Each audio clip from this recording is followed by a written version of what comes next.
ಮಾಡ್ತೀನಿ. So law of perspective ಅಂದ್ರೆ perspective ಅಂದ್ರೇನೆ ಸೊ ಒಂದು ದೃಷ್ಟಿಕೋನ ಆಗಿರ್ಬೋದು ಅಥವಾ ನಾವು ಗ್ರಹಿಸುವಂತ ರೀತಿ. ಸೊ ಇದ್ರ ಬಗ್ಗೆ ಈ ಚಾಪ್ಟರ್ ಅಲ್ಲಿ ಡಯಾನಾ ಕೂಪರ್ ಅವ್ರು ಏನು ಹೇಳ್ತಾರೆ ಅನ್ನೋದನ್ನ ನೋಡೋಣ.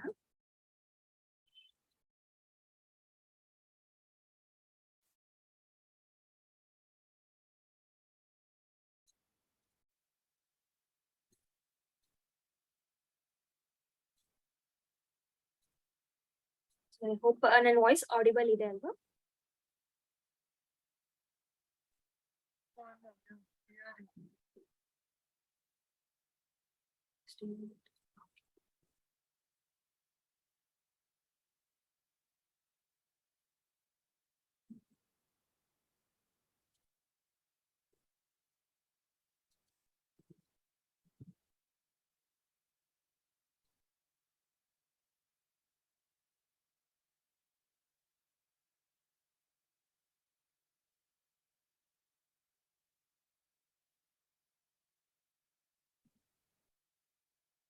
Yes.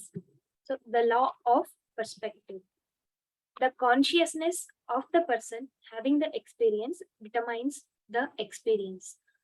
So ಯಾವುದೇ ಒಂದು ಎಕ್ಸ್ಪೀರಿಯನ್ಸ್ ಆಗಿರ್ಬೋದು, ನಮ್ಮ ಒಂದು ಗ್ರಹಿಕೆ ಯಾವ ರೀತಿ ಇರುತ್ತೆ, ನಮ್ಮ ಒಂದು ಪರ್ಸ್ಪೆಕ್ಟಿವ್ ಆ ಒಂದು ಎಕ್ಸ್ಪೀರಿಯನ್ಸ್ ಬಗ್ಗೆ ಯಾವ ರೀತಿಯಾಗಿ ಇರುತ್ತೋ, ಸೊ ಆ ರೀತಿ ನಾವು ಅದನ್ನ ಗ್ರಹಿಸ್ತೀವಿ. ಅದನ್ನ ನಮ್ ಅಂಡ್ ಆ ಪರ್ಸನ್ ಕಾನ್ಶಿಯಸ್ನೆಸ್ ಅಂದ್ರೆ ಆ ಪರ್ಸನ್ ನ ಒಂದು ಸ್ಟೇಟ್ ಆಗಿರ್ಬೋದು ಅಥವಾ ಒಂದು ಅವರ ಒಂದು ಚೈತನ್ಯ ಶಕ್ತಿ ಯಾವ ರೀತಿ ಇರುತ್ತೋ ಆ ರೀತಿ ಆ ಒಂದು ಎಕ್ಸ್ಪೀರಿಯನ್ಸ್ ಅನ್ನ ಆ ವ್ಯಕ್ತಿ ಗ್ರಹಿಸ್ತಾನೆ ಅಂತ ಅವ್ರಿಲ್ಲಿ ತಿಳಿಸ್ತಿದ್ದಾರೆ. ಸೊ ಇದ್ರಲ್ಲಿ ಅವ್ರು ಕೆಲವೊಂದು ಎಕ್ಸಾಂಪಲ್ಸ್ ನ ಹೇಳ್ತಾ ಹೋಗ್ತಾರೆ.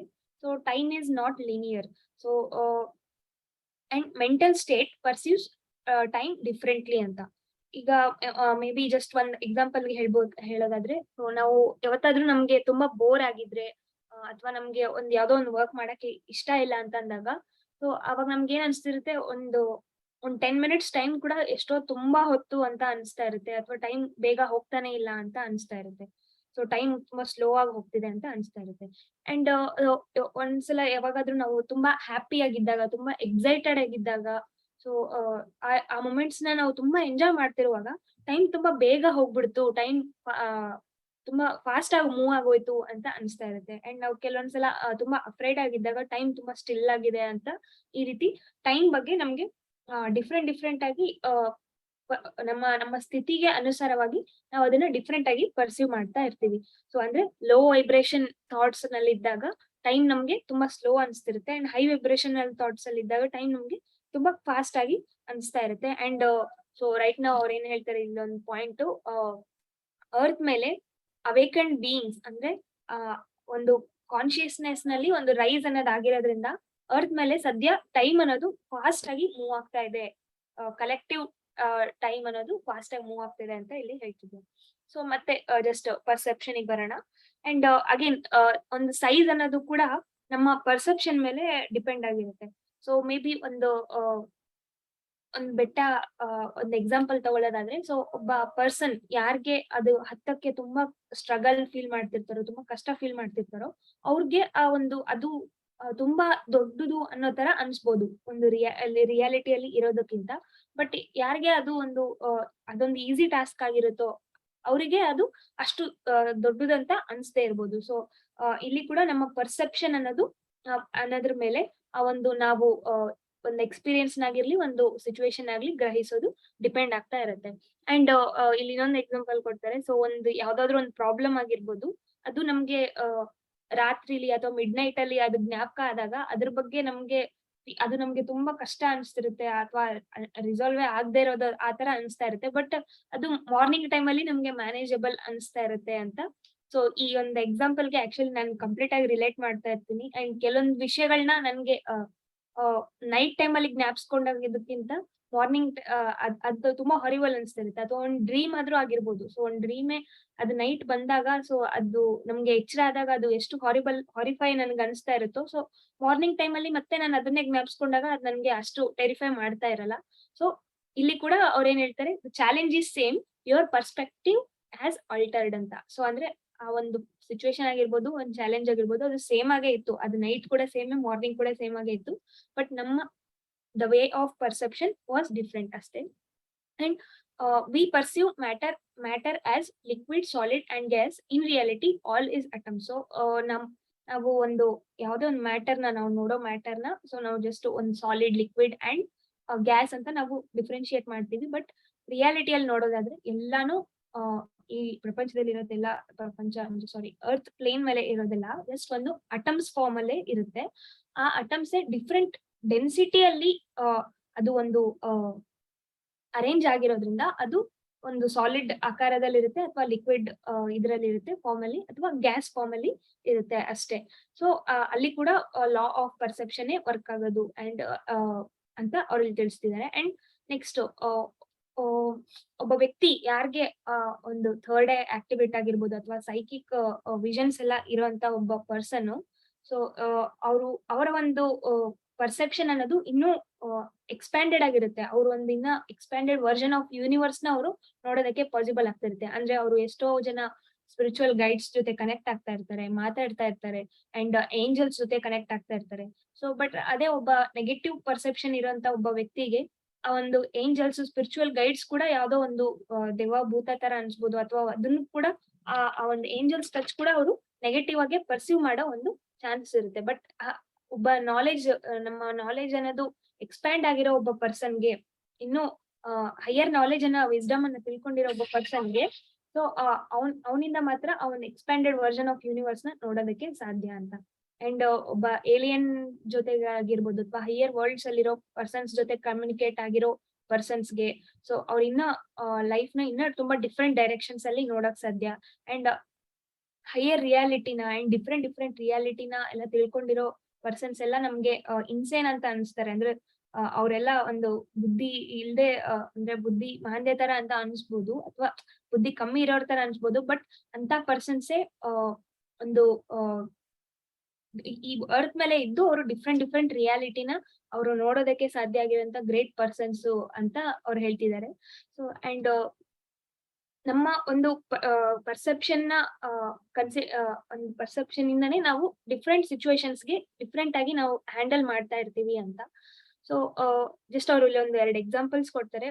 ಇನ್ ಕೇಸ್ ಒಂದ್ ವೇಳೆ ಅವ್ರ ಏನ್ ಹೇಳ್ತಾರೆ, ನಿಮ್ಮ ಒಂದ್ ಕಾರ್ನ, ನಿಮ್ಮ ಪರ್ಸನಲ್ ಕಾರ್ನ ಯಾರೋ ಒಬ್ಬ ನೀವು ಅದನ್ನ ತುಂಬಾ ಸ್ಲೋ ಆಗಿ ಡ್ರೈವ್ ಮಾಡ್ತಾ, ತುಂಬಾ ನೀವು ಅದನ್ನ ಕೇರ್ ಮಾಡ್ತಾ ಇಟ್ಕೊಂಡಿರ್ತೀರಾ.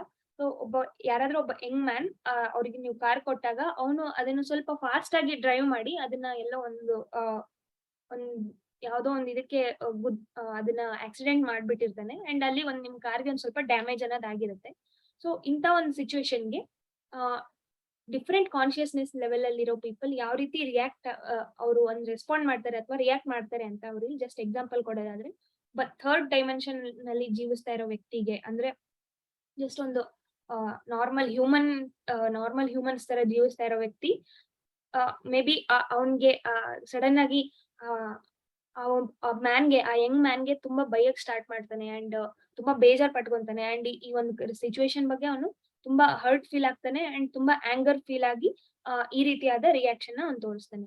ಅದೇ ಒಬ್ಬ ನೆಕ್ಸ್ಟ್ ಡೈಮೆನ್ಷನ್ಗೆ ಇನ್ನೊಂದ್ ಸ್ವಲ್ಪ ಕಾನ್ಶಿಯಸ್ನೆಸ್ ಎಕ್ಸ್ಪ್ಯಾಂಡ್ ಆಗಿರೋ ಒಬ್ಬ ಪರ್ಸನ್, ಫೋರ್ತ್ ಡೈಮೆನ್ಷನ್ ಅಲ್ಲಿರೋ ಪರ್ಸನ್ ಹೇಗೆ ಬಿಹೇವ್ ಮಾಡ್ತಾನಂದ್ರೆ, ಸೊ ಓಕೆ, ಈಗ ನನ್ಗೆ ಈ ಎಕ್ಸ್ಪೀರಿಯನ್ಸ್ ನಂಗೆ ಬರ್ಬೇಕಾಗಿತ್ತು, ಅದ್ ಬಂದಿದೆ, ನನ್ ಕರ್ಮನೇ ಯಾವ್ದೋ ಒಂದ್ ರೀತಿಲಿ ಈ ರೀತಿ ಬಂದಿದೆ ಅಂತ ಹೇಳ್ಬಿಟ್ಟು ಅವ್ನ್ ಜಸ್ಟ್ ಆ ಮನುಷ್ಯನ್ಗೆ, ಆ ಯಂಗ್ ಮ್ಯಾನ್ಗೆ ಅವನು ಕೋಪನೂ ತೋರ್ಸಲ್ಲ, ಏನು ಮಾಡಲ್ಲ. ಜಸ್ಟ್ ಅವನು ಓಕೆ, ಇದ್ ನನ್ಗೆ ಬರ್ಬೇಕಾಗಿರೋ ಎಕ್ಸ್ಪೀರಿಯನ್ಸ್ ನನ್ ಕರ್ಮದಿಂದ ಬಂದಿದೆ ಬಿಡು ಅಂತ ಅನ್ಕೊಂಡು ಅವನು ಸುಮ್ನಾಗ್ತಾನೆ. ಅದೇ ಒಬ್ಬ ಫಿಫ್ತ್ ಡೈಮೆನ್ಷನ್ ಅಲ್ಲಿ ಜೀವಿಸ್ತಾ ಇರೋ ವ್ಯಕ್ತಿ ಇದಕ್ಕೆ ಯಾವ ರೀತಿ ರೆಸ್ಪಾಂಡ್ ಆಗ್ತಾನೆ ಅಂದ್ರೆ, ಸೊ ಫಸ್ಟ್ ಅವನು ಕಾರ್ಗಿಂತ ಆ ಪರ್ಸನ್ಗೆ, ಆ ಯಂಗ್ ಮ್ಯಾನ್ಗೆ ಏನಾದ್ರು ಆಯ್ತಾ, ಈಸ್ ಹಿ ಓಕೆ ಅನ್ನೋದನ್ನ ಅವ್ನ್ ಕೇರ್ ತೋರಿಸ್ತಾನೆ, ಅಂಡ್ ಕಂಪ್ಲೀಟ್ ಕಂಪ್ಯಾಷನ್ ಇಂದ ಅವನ್ ಜೊತೆ ಅವನು ರೆಸ್ಪಾಂಡ್ ಆಗ್ತಾನೆ ಅಂತ ಇಲ್ಲಿ ಅವ್ರು ತಿಳಿಸ್ತಿದ್ದಾರೆ. And this is the Christ consciousness ಅಂತ ಅವ್ರು ಜಸ್ಟ್ ಇಲ್ಲಿ ಈ ಬುಕ್ ಅಲ್ಲಿ ಮೆನ್ಷನ್ ಮಾಡ್ತಾರೆ. ಸೊ ಅಂದ್ರೆ ನಮ್ಮ ಒಂದು ಗ್ರಹಿಕೆ ಅನ್ನೋದು, ನಮ್ಮ ಒಂದು ಕಾನ್ಶಿಯಸ್ನೆಸ್ ಅನ್ನೋದು ಎಕ್ಸ್ಪ್ಯಾಂಡ್ ಆದಾಗೆಲ್ಲ ನಾವು ಯಾವ ರೀತಿ ಕಂಪ್ಲೀಟ್ ಕಂಪ್ಯಾಷನ್ ಇಂದ ನ್ಯಾಚುರಲ್ ಆಗಿ ಆ ರೀತಿ ನಾವು ಬಿಹೇವ್ ಮಾಡ್ತಾ ಹೋಗ್ತೀವಿ ಅಂತ ಇಲ್ಲಿ ಅವರು ತಿಳಿಸ್ತಿದ್ದಾರೆ. ಸೊ ಅಂಡ್ ಒಬ್ಬ ಜಸ್ಟ್ ಒಂದು ಕ್ಲೈಂಟ್ ಜೊತೆಗಾದ್ರೂ ಆಗಿರ್ಬೋದು, ಒಬ್ಬ ಕ್ಲೈಂಟ್ ತುಂಬಾ ಲೇಟ್ ಆಗಿ ಬಂದ್ರೆ, ಸೊ ಒಬ್ಬ ಥರ್ಡ್ ಡೈಮೆನ್ಷನ್ ಅಲ್ಲಿ ಇರೋ ವ್ಯಕ್ತಿ ಆದ್ರೆ ತುಂಬಾ ಕೋಪದಿಂದ ಬಿಹೇವ್ ಮಾಡಿ, ಆಂಗರ್ ಇಂದ ಇದು ಬಿಹೇವ್ ಮಾಡಿ ಅವ್ರಿಗೆ ತುಂಬಾ ಬೈದ್ ಬಿಡ್ಬೋದು. ಬಟ್ ಫೋರ್ತ್ ಡೈಮೆನ್ಷನ್ ಅಲ್ಲಿ ಇರೋ ವ್ಯಕ್ತಿ ಜಸ್ಟ್ ಅವ್ರು ಲೆಟ್ ಗೋ ಮಾಡ್ತಾರೆ ಅಷ್ಟೇ. ಅಂದ್ರೆ ಅವ್ರಿಗೆ ಅವ್ರ ಬಗ್ಗೆ ಆಂಗರು ಇರಲ್ಲ ಅಂಡ್ ಲವ್ ಇರಲ್ಲ, just they let go it.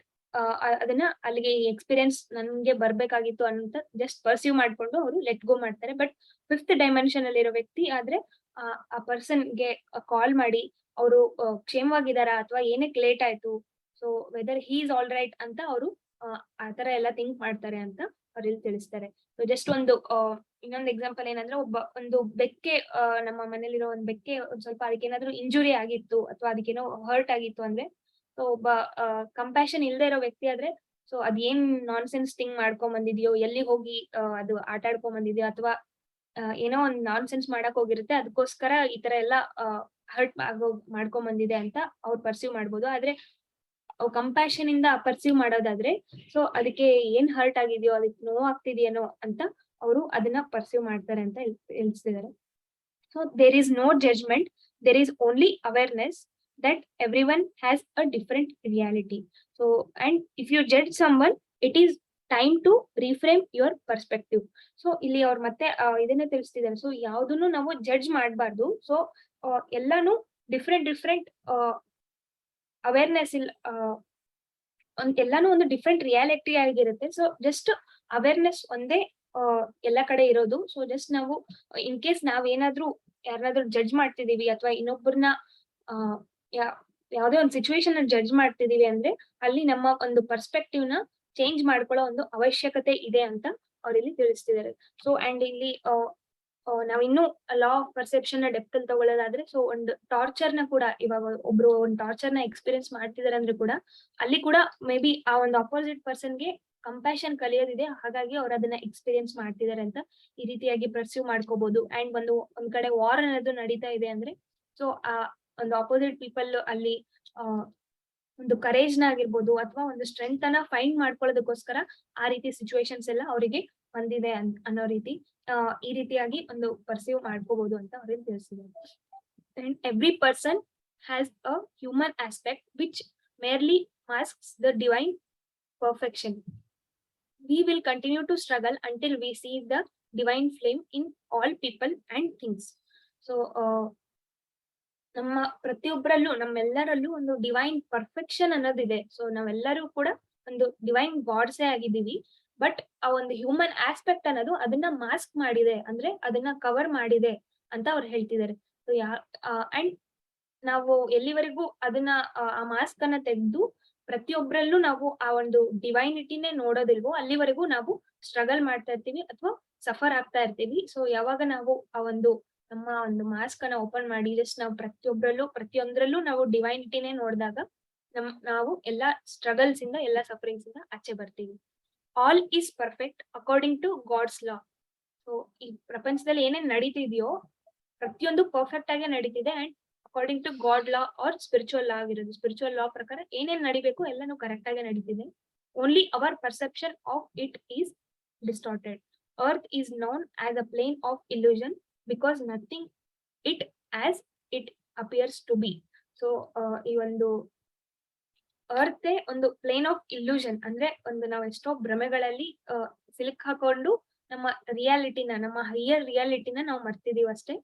So ಹಾಗಾಗಿ ನಾವು ಇನ್ನು ಒಂದು ಹೈಯರ್ ವಿಸ್ಡಮ್ ಅನ್ನ ತಿಳ್ಕೊಂಡಾಗ, ಹೈಯರ್ ಒಂದು ಸ್ಪಿರಿಚುವಲ್ ಡೈಮೆನ್ಷನ್ಸ್ ಗೆ ಮೂವ್ ಆದಾಗ, ಸೊ ನಮ್ಮ ಒಂದು ಪರ್ಸೆಪ್ಷನ್ ಇನ್ನು ವಂಡರ್ಫುಲ್ ಆಗಿರುತ್ತೆ. ನಾವು ಎಲ್ಲವನ್ನು ಪರ್ಸೀವ್ ಮಾಡ್ಕೊಳ್ಳೋ ರೀತಿ ವಂಡರ್ಫುಲ್ ಆಗಿರುತ್ತೆ ಅಂತ.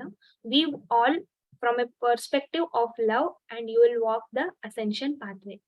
ಈ ಒಂದು ಫೈನಲ್ ಆಗಿ ಈ ಚಾಪ್ಟರ್ ಇಂದ ಅವರು ಏನು ಎಸೆನ್ಸ್ ಅನ್ನ ಅಥವಾ ಏನು ಒಂದು ಮೆಸೇಜ್ ಅನ್ನ ಕೊಡಕ್ ಇಷ್ಟಪಡ್ತಿದ್ದಾರೆ ಅಂದ್ರೆ, ಪ್ರತಿಯೊಂದನ್ನು ನಾವು, ಪ್ರತಿಯೊಂದು ಸಿಚುವೇಶನ್ ಆಗಿರ್ಬೋದು, ಪ್ರತಿಯೊಬ್ಬ ಪರ್ಸನ್, ಎವ್ರಿಥಿಂಗ್ ನಾವು ಲವ್ ಇಂದ ಪರ್ಸೀವ್ ಮಾಡ್ಕೊಂಡಾಗ ನಾವು ಒಂದು ಅಸೆನ್ಷನ್ ಪಾತ್ವೆಯಲ್ಲಿ ಇನ್ನು ಮುಂದುವರಿತಾ ಹೋಗ್ತೀವಿ. ಅಸೆನ್ಷನ್ ಪಾತ್ವೆ ಅಂದ್ರೆ ಇಲ್ಲಿ ಜಸ್ಟ್ ಒಂದು ಸ್ಪಿರಿಚುವಾಲಿಟಿಯಲ್ಲಿ ಇನ್ನು ನಾವು ಹೈಯರ್ ಒಂದು ಡೈಮೆನ್ಷನ್ ಗೆ ಮೂವ್ ಆಗ್ತಾ ಹೋಗ್ತೀವಿ. ಅಂಡ್ ಸೊ ಇನ್ನು ನಾವು ವಂಡರ್ಫುಲ್ ಆಗಿ ಈ ಒಂದು ಹ್ಯೂಮನ್ ಲೈಫ್ ನ ನಾವ್ ಏನ್ ಜನ್ಮ ತಗೊಂಡ್ಬಂದಿದ್ವು ಅದನ್ನ ಲೀಡ್ ಮಾಡ್ತೀವಿ ಅಂತ ತಿಳಿಸ್ತಿದ್ದಾರೆ. So thank you.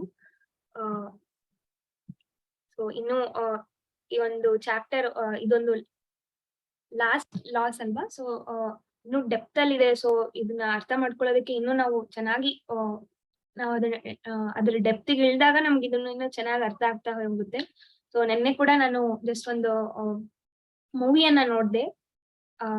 ಅದು ಮೂವಿ ಹೆಸರು ಕಾರ್ತಿಕೇಯನ್ 2 ಅಂತ. ಸೊ ಅದ್ರಲ್ಲಿ ಕೂಡ ಒಂದು ಕೃಷ್ಣ ಬಗ್ಗೆ, ಕೃಷ್ಣ ಕಾನ್ಶಿಯಸ್ನೆಸ್ ಬಗ್ಗೆ ಎಷ್ಟು ವಂಡರ್ಫುಲ್ ಆಗಿ ಅವರು ಎಕ್ಸ್‌ಪ್ಲೇನ್ ಮಾಡಿದ್ದಾರೆ. ಸೊ ಅಂದ್ರೆ ಅಂದ್ರೆ ನಾವು ನಾರ್ಮಲ್ ಆಗಿ ಜೀವಿಸ್ತಾ ಇರೋರೆಲ್ಲ ನಾವು. ಸೊ ಅಂದ್ರೆ ಎಷ್ಟೋ ಜನ ನಮ್ ಸರೌಂಡಿಂಗ್ಸ್ ಅಲ್ಲೇ ನಾವು ನೋಡ್ಬೋದು. ಸೊ ಕೃಷ್ಣನ ಪೂಜೆ ಮಾಡ್ತಾ ನಾವು ನಾವು ತುಂಬಾ ದೂರ ಅಥವಾ ತುಂಬಾ ಬೇರೆ ಅಂತ ಅವರು ಪುಷ್ ಮಾಡಿದ್ದಾರೆ. ಸೊ ಆ ಮೂವಿಯಲ್ಲಿ ಅದೇ ಮೆಸೇಜ್ ಅನ್ನ ಕೊಡ್ತಾರೆ. But Krishna is not two for from away from us. He is a great.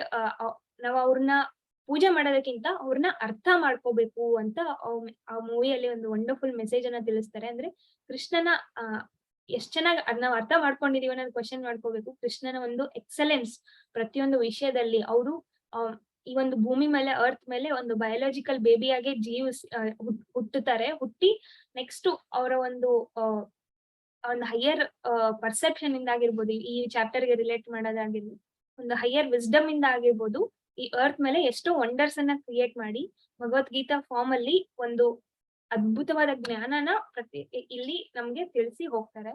So and just ಒಂದು ಪರ್ಸೆಪ್ಷನ್ ಅನ್ನೋದು ಯಾವ ರೀತಿ ಇರುತ್ತೆ, ಅಥವಾ ನಾವು ಕಲಿತಾ ಇರೋ ಎವ್ರಿ ಡೇ ನಾವು ಕಲಿತಾ ಇರೋ ಒಂದು ಸ್ಪಿರಿಚುವಲ್ ಲಾಸ್ ಆಗಿರ್ಬೋದು, ನಮ್ಮ ರಿಯಲಿಸ್ಟಿಕ್ ಲೈಫ್ ಅಲ್ಲೂ ನಾವು ಹೇಗೆಲ್ಲ ಅಪ್ಲೈ ಮಾಡ್ಕೋಬಹುದು. ಅಂಡ್ ಅಲ್ಟಿಮೇಟ್ಲಿ ಎಲ್ಲಾ ಎಸೆನ್ಸು ಒಂದನ್ನೇ ತಿಳಿಸುತ್ತೆ ಅಂತ ಜಸ್ಟ್ ಹೇಳೋದಕ್ಕೆ ಇಷ್ಟಪಟ್ಟೆ. ಸೊ ಯಾರಿಗಾದ್ರೂ ನಿಮ್ಗೆ ಪಾಸಿಬಲ್ ಆದವರೆಲ್ಲ ಆ ಮೂವಿನ ನೋಡಿ, ಕಾರ್ತಿಕೇಯನ್ 2 ಅಂತ. It is a wonderful spiritual movie. So ತುಂಬಾ ಒಂದು ಗ್ರೇಟ್ ಮೆಸೇಜ್ ಕೊಡುವಂತ ಮೂವಿ ಅಂತ ನನ್ಗನ್ಸ್ತು. ನಿನ್ನೆ ಅದನ್ನ ನೋಡ್ಬಿಟ್ಟು ನಂಗೆ ತುಂಬಾ ಖುಷಿ ಆಯ್ತು. ಎಸ್, ಕಮಿಂಗ್ ಬ್ಯಾಕ್, ಈ ಲಾ ಅಲ್ಲಿ ಯಾರಿಗಾದ್ರೂ ಏನಾದ್ರು ಕ್ವಶನ್ಸ್ ಇದ್ರೆ you can just answer. So ಏನಾದ್ರು ಡೌಟ್ಸ್ ಇದ್ರೆ ಕೇಳಿ. So or else let us end the session. ಇನ್ನು ಮೇ ಬಿ 4 or 5 ಲಾಸ್ ಉಳಿದಿದೆ. ಸೊ ಅಪ್ಕಮಿಂಗ್ ಡೇಸ್ ಅಲ್ಲಿ ನಾವು ಅದನ್ನು ತಿಳ್ಕೊಳ್ತಾ, ಸೊ ಫೈನಲಿ ಈ ಒಂದು ಕಂಪ್ಲೀಟ್ ಬುಕ್ ಅನ್ನ ನಾವು ಕಂಪ್ಲೀಟ್ ಮಾಡ್ತೀವಿ. So wonderful book. So yes friends,